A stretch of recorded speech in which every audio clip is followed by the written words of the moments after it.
I think we might get started here in a minute or two. I know we're the last thing between drinks, so I appreciate everyone hanging out. I promise we'll have a good conversation here. Really excited about today's panel. Obviously, this is a hot topic right now in the industry, and I think we've got a really unique group up here to talk about it, from people with backgrounds in education, people that are actually sitting in the seats running HR at some pretty progressive companies, as well as people building and investing in technology, all in the talent and learning space. So I think it's going to be a great conversation. Our goal is really to just walk through kind of some of the changing trends that we're seeing in education and how to be working with the millennial workforce as it's coming through. I think as many people saw the stats coming in, about 50% of the workforce will be millennials in 2020. We think that's obviously interesting, but we also want to talk a lot about some of Gen X as well, and kind of the trends that are happening there, and how the two can really come together to create a great workforce. So excited really to have an awesome conversation today. Wanted to really start a little bit with Michael, just given being on the education side of things. You've obviously had a great education background. Over the last 10 years, I think we were talking a little bit in some of the prep. I'm curious just to hear your thoughts on kind of what's changing in the industry of education. Sure. There's so much changing. And perhaps the primary difference between now and 11 years ago when I started was this acknowledgement that things need to change. Yep. Right? I think 11 years ago, what people were really focused on was, how can I replicate what the top 20 institutions are doing? And now you see people really looking at it and saying, I don't think that fits for me. I think there's a better way, there's a different way, and I want to respond to the marketplace as such. And a lot of that comes from really an understanding that it's time to start meeting people where they actually are. So, for us, we're a work college. We're an urban work college. We recognize that students are working. They need to work. Yep. We cut tuition and fees by $10,000 because we realize that debt is a real issue, and that you start listening to your students, and not just listening to them, but their families, and understanding what it is. So, it's interesting. We never really would term it listening to millennials. It's just listening to our students who have needs that should have been, taken into account all along. Sure. No, definitely. And would you say, so a lot of that obviously is just changing curriculum. You're balancing work schedules with these folks as well, so they're basically being able to practice what they're kind of learning at the time. Can you go into that a little bit more? Sure, and how you're seeing sure. That? So what we do as a work college, all our students work between 10 and 15 hours a week. They work in jobs either on campus or off campus that the college goes out and recruits employers. And the idea is the students work in careers or in internships that are close to what it is they're interested in. In doing so, they get paid. So they, let's say an off-campus partner will pay us $8,500 for 2 semesters of a student's time. The students, in one way, shape, or form, keep $7,000 of that money. Right? Okay. $5,000 of it goes to help reduce tuition and fees, and this program allowed us to reduce the total cost of attendance from around $24,000 down to about $14,500, and allow students to graduate with less than $10,000 of debt if they choose to. And a work transcript, which tells you what they know how to do, and an academic transcript, which tells you what they know how to think about. So they're not walking away with $200,000 of debt and never setting a foot in a corporate office at all. No. We are the antithesis of that model. There you go. Right. That's awesome. Curious on, Don and Michelle, on your guys' side, as well as obviously looking at this and bringing, new grads into the workplace. Just curious, are you seeing a change in some of the people that are coming in to your guys' positions? Are you guys thinking about, what are the biggest gaps that you're noticing, I guess, right now? Just curious on thoughts. Sure. So Michelle and I have talked about this quite a bit, and I'd be curious to see if people in this room have had this experience as well. But I think there's a couple of things. One is people that are coming into the workforce, they're so much smarter than that I've seen. I've been doing this almost 20 years. They're so much smarter. Their ability to access the information. They founded charities in Africa when they were 8 years old.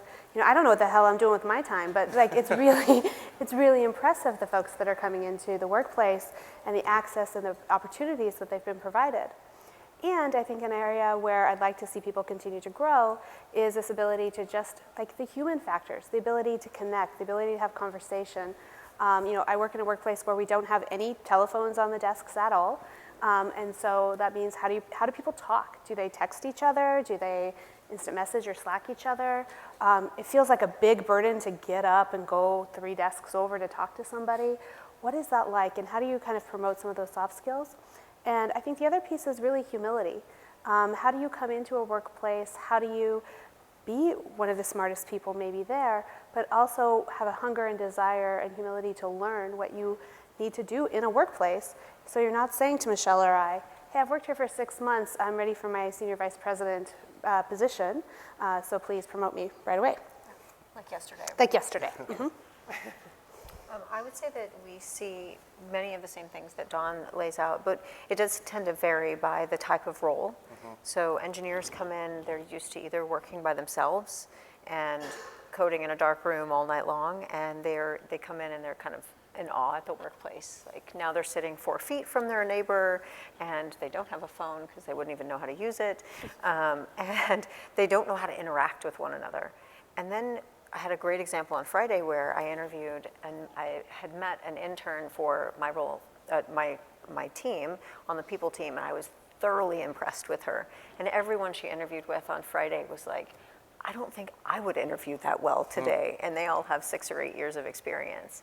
So it really depends on how well they are prepared, what school that they come out of, and whether or not that school has a focus on getting them ready to work, getting them into the workforce, or just slapping a degree, which is another label that then they come in and ask us for another label, which is some sort of title explosion. Definitely. Curious, just from That's what it feels like. It's not a ladder, it's like a reverse ramp. We literally had an employee come to us and say, I'd like my title to be Duchess of Brand Communication. Come on. There you go.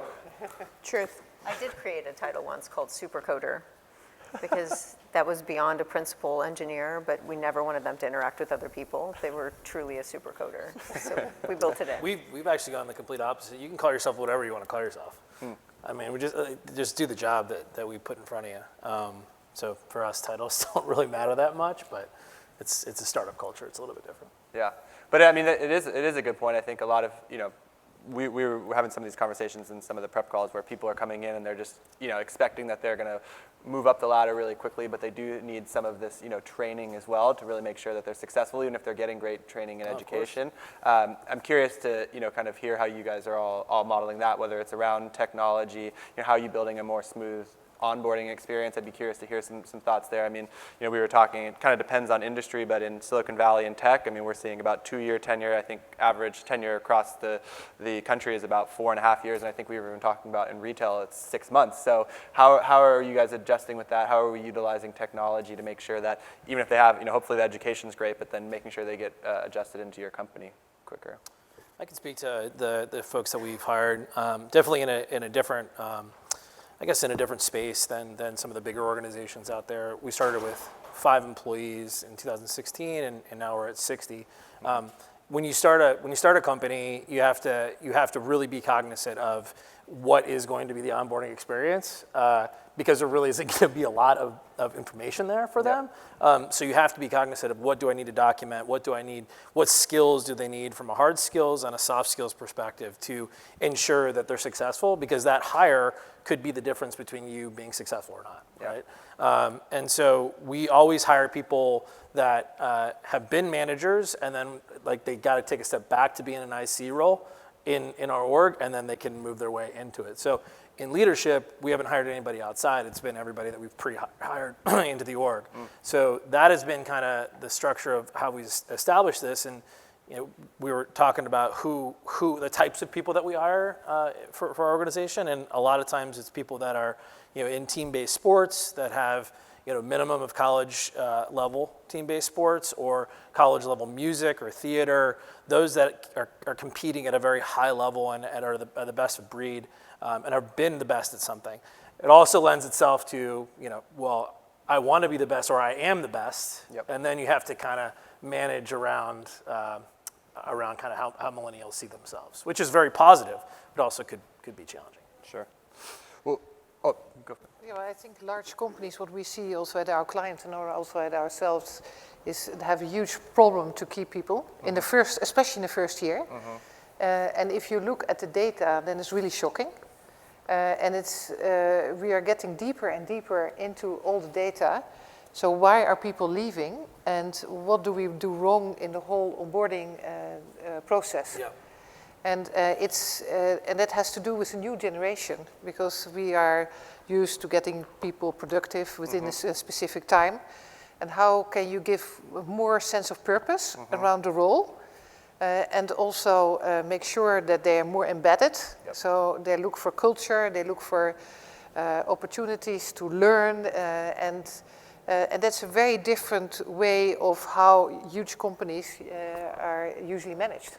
So startups are better positioned, and we have to, find a way to be very attractive, even though we are a large corporate. Yeah. I mean, recruiting is obviously, I mean, the rates of being able to go out and recruit right now, I mean, it's a super competitive market. I know we're seeing that in startup land, in enterprise as well. You're talking about trying to compete against that. I mean, what are some of the strategies that you're using at an enterprise side on recruiting? Well, I think the career opportunities, of course. And if you know, in a startup, you only have so many roles, especially if you're small, and you have to do everything. And I think that generation doesn't realize that. So a large the corporate can offer all kind of different roles very quickly, but they should move much quicker than they do right now. Got it. And if you keep them engaged, I'm reading a very interesting book right now, Alive at Work. I don't know everybody yet that you read that. So it's more about what drives you, also from a biological point of view, and getting those drivers really in your organization. That's the trick. And I think you can do that at large companies and also at startups. Definitely. I'm curious on the recruitment side, Erik, building technology. What is the ways, especially on the millennial side, with all of these different offers that coming at them, or opportunities, right, that they're going after? I mean, how are companies able to engage quicker? What are you seeing from a technology standpoint on the recruiting side? Yeah, I mean, it's just a bunch of fruit flies, right? Everybody is so used to responding and engaging and then moving on, and that's just how not only millennials and the Gen Z, but Gen Xers are starting to become, and that we just don't have a lot of attention. And so what you need to do is as large organizations and now small organizations are figuring out, is that you have these massive data sets of professional profiles that either reside online or on your applicant tracking system or in a database like a Monster. But what you need to do is you need to continuously engage those folks in the means of communication that they're used to, and that is via Facebook Messenger or WhatsApp or text message. And we figured that out about 3 years ago when we started seeing a macro trend on the consumer side of things, right? Of the text messaging was increasing and had surpassed email and phone together in 2008, wow. Right? So we saw that macro trend. We're like, why is this not happening in recruiting? Well, we figured out it was happening in recruiting, but there was no way to centralize all that information. And everybody thought, including Randstad Innovation Fund, thought that, listen, this is going to be a feature of an applicant tracking system, but it turned out that it actually was much bigger than that. It actually ended up being an engagement platform that leveraged different means of communication like text message. And so now companies like Slack and Evernote can converse with people outside of the networks, and we've integrated with Slack now as well for the inside recruiting. But you have to go to where the people are communicating, and that's really where I believe truly is a big opportunity still. Curious, Michael, from an education standpoint, I mean, how are you training people on resumes or first job interviews? How do they stand out differently now than they may have 5-10 years ago? And what are the types of things that they can do to distinguish themselves in the market? Yeah, it's really fascinating because so much of it depends on where you want to go and the industry you want to be in. We don't send a ton of students yet to the Bay Area, right? So our students are working in more traditional places where, your resume really needs to explain what it is you can do and why people should hire you. Like, what's your story? Yeah. We've got some students who are increasingly wanting to get into marketing and advertising companies, and I love seeing their resumes because their resumes are actually interesting, right? I mean, like they're different, they're engaged, and we're at a process at the college, we're growing rapidly, so we need to double our workforce. And I have to tell you, in higher education, the resumes are horrible. Yeah. I mean, they're boring, they're just, you know. Nobody here, though. Nobody. No. You all are rock stars, right?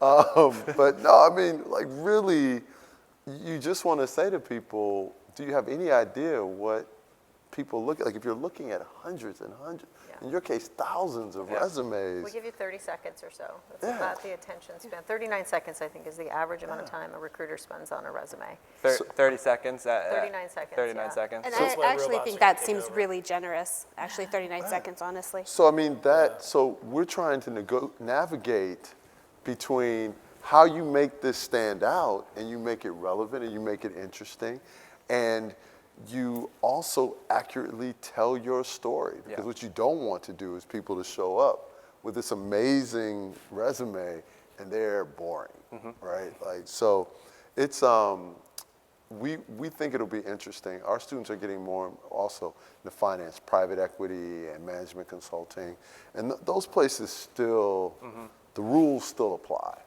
right? So I don't know if we're the best gauge yet for sort of the new workplace model, because our students are still making a lot of money at the old workplace model. But Michael, I appreciate you said in the hallway, you were talking about how teaching students how to interact with their supervisors and their managers, and it's not the best place for a text. And I really appreciate that. Yesterday, I was texting with one of my recruiters who was trying to close somebody on my team, and I said, get off of text. This is a human conversation. Now you're treating it like a negotiation of numbers, and this is a life choice someone is making. This deserves a conversation.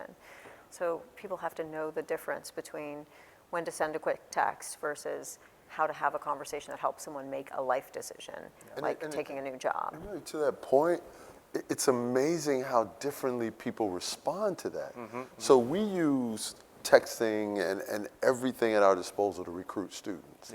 And when it comes time to actually close people that are highly sought after, the staff calls me in to make a personal appeal, right? You know, like it's not the president texting them, right?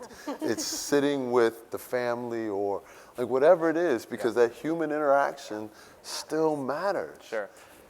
I mean, you know, I have a lens where I look at a lot of different companies in recruitment that are building and using AI. I think that most of them would actually, and I'd love to get Erik's point on this, you know, they don't want to just turn everything into technology. They want to make sure they automate a lot of the workflow in between. So if someone only has 39 seconds to look at a resume, they can go through that resume and they can give you the detailed information that you'd want in that 39 seconds to look at, right? I think on the technology side, you know, being able to have some of the scheduling, the logistics, right? But when it comes down to those, you know, bigger conversations, I still think there's going to be a lot of human interaction. I know, Erik, we were talking a lot about this, is with the change between, you know, all of these jobs going towards automation and AI, you know, what's the human element on top of that? I'm curious to hear your thoughts and, you know, just from a recruitment standpoint.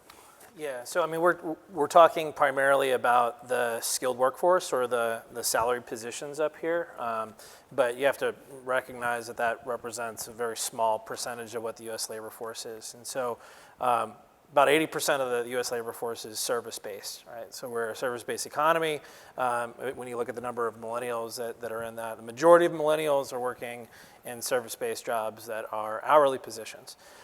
So when we look at the ways that that technology companies identify talent and target talent, it's going to be much different than the way large organizations identify talent. And the way that we look towards the future of like what is going to be the big next thing, we're starting to see a lot of indications that matching technology and the ability to engage with these candidates throughout the life cycle in an automated fashion, creating chatbots through NLP, which is very easy to do now. I created our first chatbot at TextRecruit because recruiters weren't getting back to the candidates that they were responding to, right? So they were engaging with 1,000 candidates. They were getting 360 responses via text message in 12 minutes. they couldn't answer those messages, so I had to build a bot. And I'm not a developer, but I was able to develop our first chatbot. So the net of it is that it's going to get really easy to build communication tools to engage with them, but the challenge is matching. How are we going to develop technology that actually can match the companies and the people together? And right now, we're pretty far off from what I've seen out there. And you probably have seen more out there as well, but that's where, on the large scale, it's going to be very important, and also on the pre-qualification side of things, on the technology side, it's going to be very important as well. Yeah, curious to hear your thoughts there. Yeah, well, I think we have the view that tech should enable the touch, Yep. and that the touch should be much more meaningful as a result of that. And it's difficult. When do you take over from a chatbot, for example? Yep. And when do you take over? Well, we made the investments in Pymetrics and HackerRank, for example, where we truly believe that if you engage with the candidate, you should also give something back. And if you do a coding assessment or you do a personal skills assessment, you have to have the information back. But then you have the information back, and then what? Yeah. So, are you going? Are you continuing with the chatbot, or are you asking for an application, or are you going to call? Yep. And that's we see. We try all kind of different journeys. Yeah. And it appears that, of course, the human contact is always the best. Yep. Yep. So if you have only a few candidates for a role, then you do immediately the human contact. If you have too many, then you have more the automated part. But how can you give everybody the feeling that's personalized and it's human? Yeah. And that's very important. Yeah. Because, I'm sorry. that's what my point. Yeah. I was going to say, I think it's interesting, the conversation we're having, but we're talking about a relatively small group of people, right? 85% of our students are on Pell Grants, right? 70% of them have zero expected family contributions. So there is a barrier that exists between their ability to even access some of the things that we're talking about and being prepared for these workspaces, right? So one of the things that we've done is, we've blown up our entire curriculum and our method of educational delivery, and we've added something that we call the Quinnite Arts, and it's this idea that we teach writing across a curriculum, speaking across a curriculum, critical thinking across a curriculum, but the fourth one was really important, and that's building digital mastery across a curriculum. Yeah. Because one of the things we realize is there's this technology gap, that there are students that can't even begin to engage this way because they've just never had the tools to do so. Yeah. And that, bridging that gap, addressing that, we think is the key to unlocking another set of potential contributors to these spaces that at this point have been, relatively locked out. Yeah, yeah. I mean, that's a great point. I mean, I'd love absolutely. talk a little bit more about kind of what goes into that fourth pillar of digital mastery. Sure. So effectively what we did was we visited with companies and said, what are the skills that people need, and frankly, if I'd known you guys, I would have asked you too, right? I'll ask you on the next go round. But what people said was they need to be able to work in teams. They need to be able to think critically.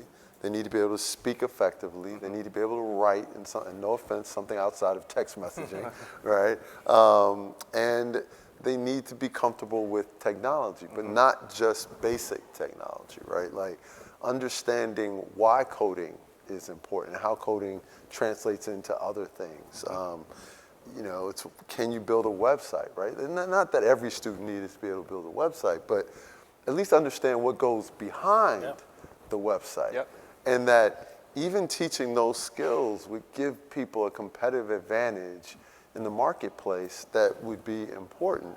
And we're really at the outset of doing that, so we don't have any data yet that shows. What I can tell you is, and we found this fascinating, we've changed our course delivery model so that literally the classes now are all hybrid courses.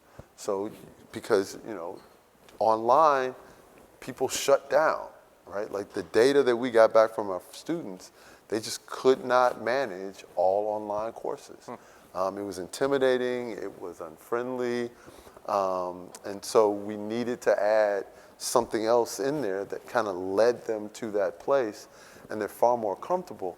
But the faculty freaked out at the idea of combining the hybrid courses, right? And you know, and it was just sort of like, okay, maybe we have to address that issue too. I mean, so there's this sort of this crashing of cultures that's occurring, and I just think that, you know, like, we have these great conversations about it, but there's a segment of the population that can't even engage in this conversation. Yep. And how do you bridge that gap? Totally. It's the majority. Yeah, it's the I mean, majority. it's the reality is that, you know, there's 6 million people that are unemployed right now. There's 6.5 million jobs, right? So there effectively should be a 0% unemployment rate right now. There's not, because once again, that matching of those people in those companies is not happening, and there's not enough investment there. The second thing is that we have automation, which is kind of looming, which, you know, I subscribe to a very dystopian future of, and I've done a lot of research on it, is in the next 5 years, there's going to be a massive exodus of these service-based jobs. And the reason is because Moore's Law, number one, is, you know, every single year, technology gets better. It doubles in processing power, right, every 18 months. The challenge is that we're facing this talent crunch. So what's going to happen, these companies need to produce revenue for Wall Street, and what are they going to do? They're going to automate every single function that they possibly can. And so what's going to be left is potentially 40+ million people unemployed in the next 5 years, if this all happens. And to Michael's point, the people that he has at his university, his change of education and teaching those people how to do the jobs that are going to be created is the single biggest issue that I think we face as an economy. And so I think that is, I mean, we have 6 million people unemployed. We could have 40 in the next 5 years, if this all happens. So that's a question about that. Crazy. So those 45 million, those are the ones doing service industry jobs now? So this, based on a McKinsey study, there was 800 jobs in the U.S. economy that were analyzed, and the activities that were actually analyzed within those, and the time spent in those activities. In the top 3 activities, which was physical labor, data processing, and data analysis, that 50% of that time could be replaced. So when you extrapolate all back, it was like 2.8 hours out of an 8-hour day could be replaced by automation. And so that represents roughly 44 million people, if you take that across based on FTE hours across the whole entire US economy. So those people are not the people that we employ, like, unfortunately. Like, it's the United States labor force. And so what you're talking about is, like, super important, but the problem is that I think you're an anomaly. You know, I think colleges are not going to break down and make it affordable to reskill this labor force that is not college educated, right? Well, so here's something else to think about. Those 40 million people that will then be unemployed will run smack dab into the 45 million Americans that are in poverty right now.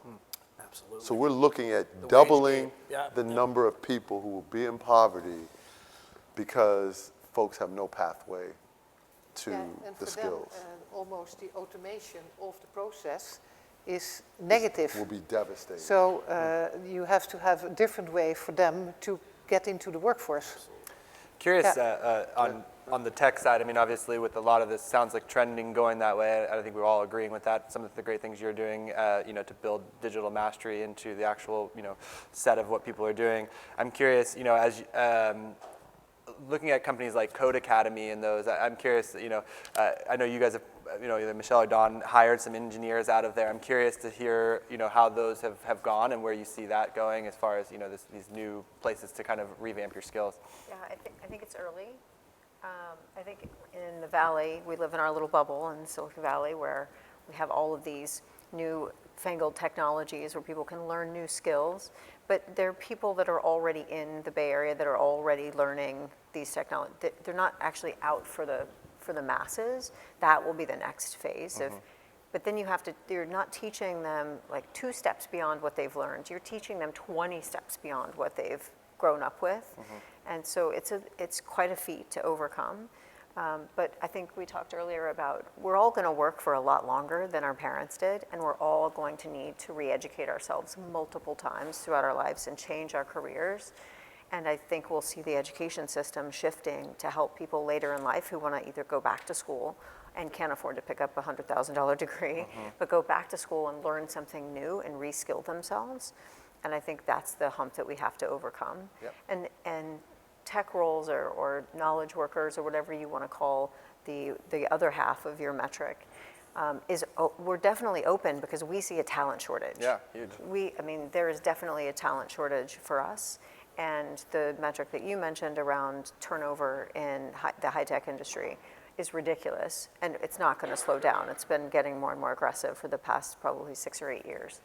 So finding talent that knows how to come into the workforce, that is skilled with the behavioral skills that we're looking for is super important. And where they get that from, we're finally getting away from this notion that the school that you went to matters more than the skills that you bring to the table. Yep. Well, so I don't know if that's translating out beyond. So we actually see people still being treated in a substandard fashion based upon where they went to school. Yeah, absolutely. It might be location-based. I mean, I went to Shippensburg University of Pennsylvania, right? It's like D2 school in Pennsylvania, in the middle of a cornfield, right?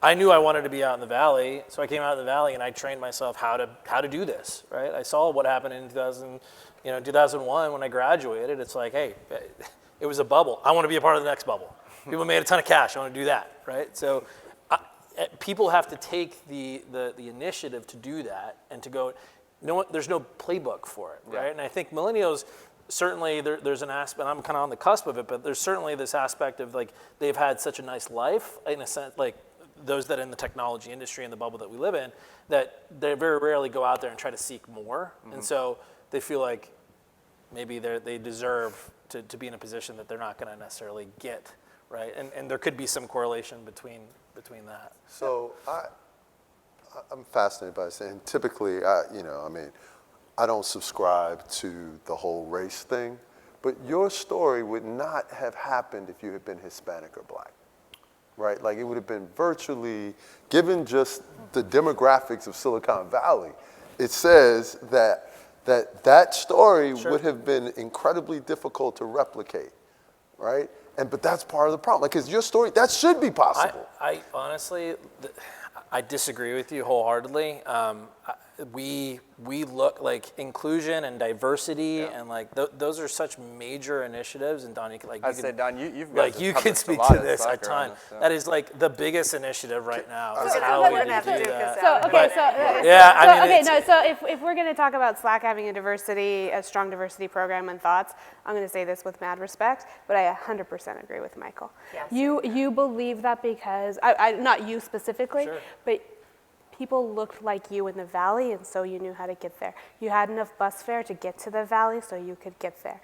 There was someone in your family, or that you had strength in yourself that you could cheer yourself to get there. Yeah. I will tell you that it is a different story when you see people that look like you, when you know people that you can even have a couch to crash on, right? When you go to a new town and a new city. And I think that is part of a position of, I'm the first one to go to college in my family. My dad is not American. When I came to the Bay Area, I didn't know what the hell I was doing. And I fumbled it out. And I had a couch to sleep on when I came here. And there are so many people that don't have a couch to crash on, that don't know how to get here. Yeah, and that doesn't discount your experience or your story, but that's just, the reason why there are all these, and I didn't mean to, I'm getting fired up here, but it's a topic, right? The reason why there are all these diversity and inclusion programs is because people weren't doing the right thing. Absolutely. Right? So you had to create them just to make people even remotely aware. And again, it's not saying that, people aren't talented, people don't work hard, but it's just how you even get to the point where you can compete to show you could do that. Yeah. Right? It is very hard, and I will say that even in the Valley, so Google used to let you in the interview process based on your GPA and the school that you went to, and they finally put in Laszlo's book that it didn't matter. That how you were educated, what school you went to, or whatever your GPA was, didn't actually have a positive correlation to how you were going to perform when you got into the workplace. So, but it's still taking a while for people to let go. And I have someone on our leadership team who I have this argument with all the time. And he says things like, I want someone that like ran track. I want someone that played team sports. And I'm like, I'm not athletically inclined, and I bust my ass every day. So why would you rule someone out just because they didn't join some sports team? Like, that's interest-based filtering, and that's where you create bias immediately. What I see in the market is that, and I hope we get there, that selection or invitations for an interview is done based on skills. So where are you, and how motivated are you to get there? And that would be so wonderful if we would look only at that, and that might also change to give more opportunity to people who don't have these connections and don't have these role models, for example, in their family. But you see some very good startups emerging now. I was to say there's a huge trend now of actually, I think, trying to make it as blind as possible through the process to be able to get people. I mean, even just a lot of things that are, taking everything off resume, but just important data points or figuring out ways to push that through. I mean, you're probably seeing a lot of technology in that space. Yeah, but I would even go so far that we should not have a resume at all. I totally agree with you. The challenge is you can't measure passion.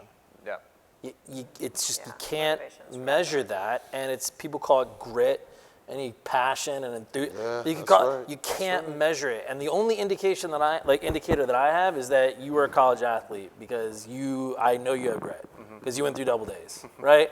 So, or you played an instrument and you were extremely successful at that, and you grinded it out. You played piano, those things are super important, and you just can't measure it. But what if you ran out of steam in college? So what if you're done? Well, even if it's high school, just give me something that shows me that you have that grit. But here's where, and look, I was a college athlete. All that stuff works in my favor, right?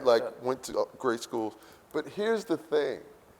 In the inner city public school systems, they took out the arts, right? They're now charging for sports. So kids can't even afford to play. So now the things that we would have relied upon, the kids don't even have a method of being able to do that. And then when you get to the point about applying for college, well, look, people are wonderful and they're bright. Great. But what if you go to a school where you couldn't start a charity because you were someone who people gave charity to, right? And you're just trying to figure out where you're going to sleep. I have students who are homeless, right? So their big accomplishment was not giving up. How does that reflect? And this is where unintentional bias enters into the equation because we actually have no idea. How do you measure this stuff, right? You can't, how do you find someone's passion? If someone came to me and said I was homeless, during college, I'd be like, that's grit. You can measure that. If someone told me that story, I'd be like, that is grit. How are you if they didn't play sports? So that's where technology has to come in. But check this out. And obviously I'm not the one that screens our resumes, and we're big enough now to where building a startup is something a little bit different than creating a massive enterprise. And so what I'm talking to is my experience of building a profitable company from day one and building a bootstrap company, right? So that's different. Now, what is super important is technology that which Ilonka is talking about, will provide unconscious bias, right? And that's what we're missing here. This is what we're all talking about. And as far as the talent management of this piece, is that there's a tremendous amount of bias that even unconsciously or consciously. Totally. I don't know. I didn't see the conversation go this way, but we're going this way. So Very different. Covered 5 different topics right now. So far, wasn't it? I saw y'all look up from your phones a little bit. We like to keep this interesting. We're off script. But I will say there is some interesting technology. There's even some at this event right now, and I'm curious to get your thought. And I also want to know, just from being in the seat, are you guys looking at? There's some different assessed, virtual reality or AR reality that you can actually put you in certain situations and see how you're reacting. How are you guys buying that as something something to assess people? Is that something real that you guys are looking at? And I'm curious from the investor side as well, like when you're looking at that, is that a place that you're trying to figure out? Again, just a very blind interaction of putting someone in a 20-minute virtual reality experience to see how they interact a little bit. I don't know. We're not buying that Not right buying now. that. No, not that we wouldn't buy it in future, but that's just not kind of like on our roadmap right Yeah, now. yeah. I think that for us, we're still about connecting authentically and directly with people, and I think it is a future, and I think there's a place for that coming. I have a little bit of a bias against it right now because I just feel like, especially in Silicon Valley and maybe with many generations, people aren't even connecting together today. To add another layer, like I like the virtual reality where there's some empathy building or like what that situation might be like, but I feel like there's such a disconnect, and we talk about millennials coming in, not being able to connect or talk to people, to add a virtual reality layer on top of that, that's just not on my roadmap right now. Yeah. Talk a little bit, because when we were having some of the prep calls, you were doing some interesting stuff around 360 mentorship and bringing some of Gen X together with Gen Y. Like, what are some of the things that you're seeing there as far as sharing skills? Yeah, Michelle and I are doing some similar stuff, but I think Michelle has you can go to Michelle's class on Monday, so maybe talk to her. This is more about how do you teach each other skills once you're in the workforce. So whether it's, hey, I'm a really good presenter, I can teach you how to be a good presenter, or the class I'm teaching on Monday is how to make bitters if you like craft cocktails, which if you were in our jobs, you would need them often. We drink heavily, yes. Yes. But things like that really help connect people. And to Don's point, it's really just about connecting and having conversations. Because when I came in, I'm a Generation Xer. When I came into the workforce, the baby boomers hated me because I was smarter than them. And the millennials are smarter than us. And that's okay, because that's how it works. Because you educate people differently, and technology enables you to do that earlier and earlier in their lives. And so why fight it? Just accept it and learn from each other, and put people in that growth mindset to actually learn from one another, no matter what generation they're in. That should be what we're focused on at work, instead of furthering our labeling problems by calling each person by when they were born, not necessarily what skills they bring to the table. We create our own labels. Yeah. Yeah. And I don't know if this is the right time to say, but there's something that Michael said earlier that reminded me, a skill that I don't see enough for any generation in the workplace is the storytelling ability. The ability to tell your own story, the ability to communicate a story, whether you're a salesperson, whether you are a marketing person, an engineer, whatever that story may be, that is something that I think the great performers that I see have a great ability to storytell. The great compelling leaders have an ability to storytell. Yep. And so the ability to kind of craft that and learn that, because that truly is a skill and a muscle, is something that I really value and appreciate in my workforce. I totally agree. We're actually holding a manager summit later this year, and we have a half day dedicated to how to tell better stories and how to bring your teams along in those stories and connect them with the work that they're doing to the company that you're doing it for and the customers that ultimately benefit.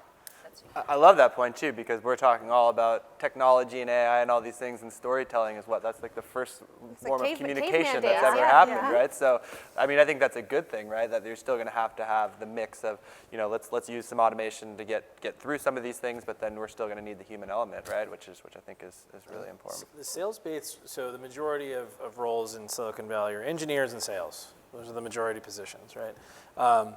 The sales-based roles, I believe, can be automated to call it a solid 25% of their daily function can be automated.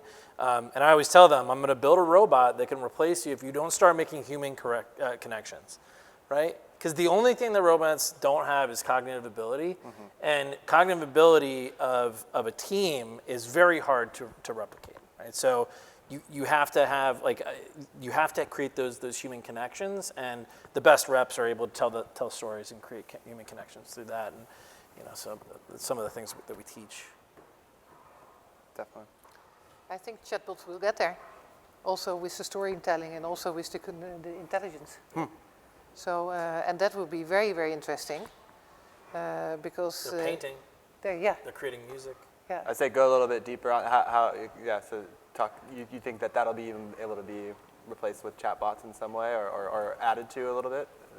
Go a little bit the deeper. painting? Or No, the storytelling. No, I'm just curious. Yeah. I mean, most things I've seen have been able to answer most simple conversations built in there. I'm curious, where is it going from here?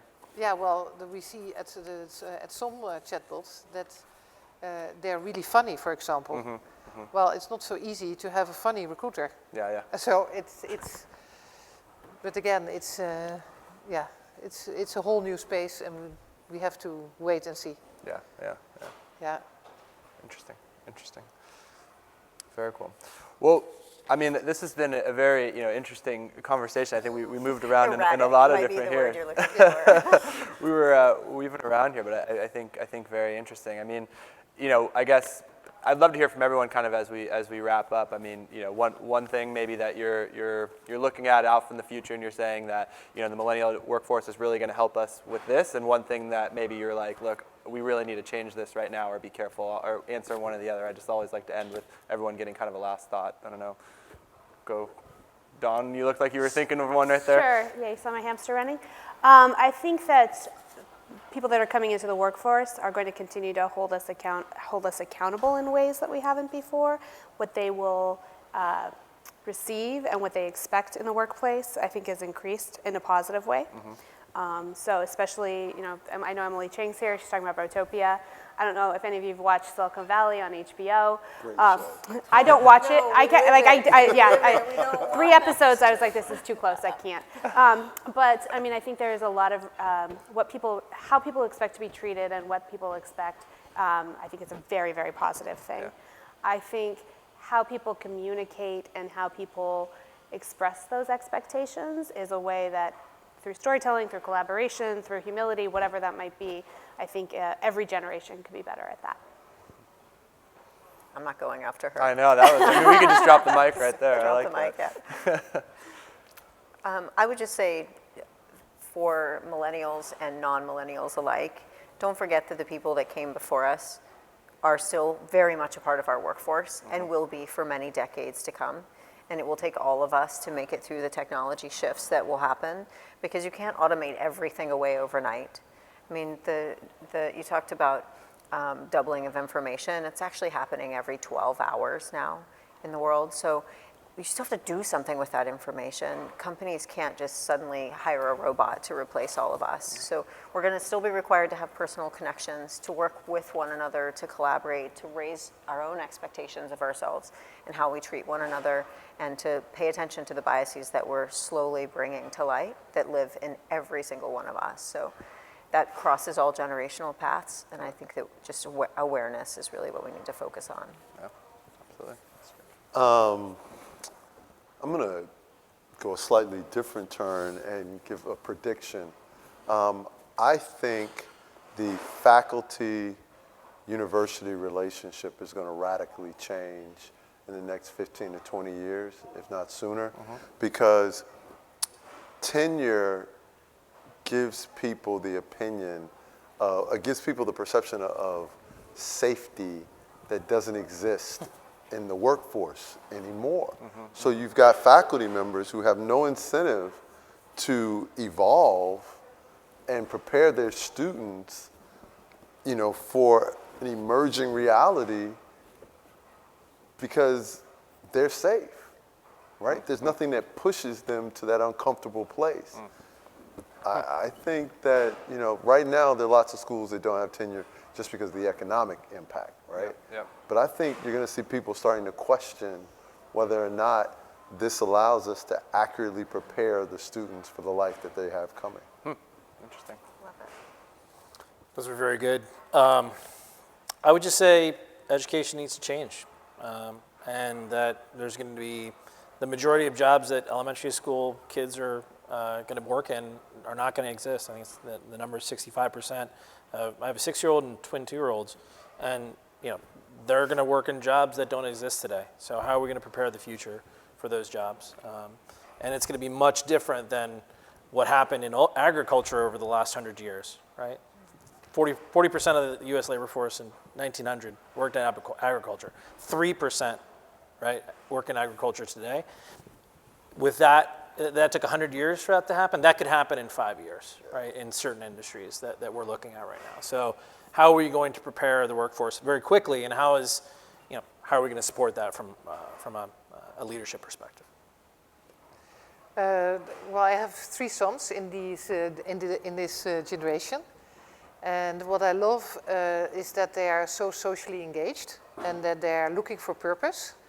And I hope they will bring that into, and that they also embrace what you were saying, the generations before them and also the generations after them. Absolutely. Definitely. Well, thank you all for your time. It was definitely a fun conversation, and appreciate everyone hanging around here for drinks. So thanks again. Definitely. Thank you.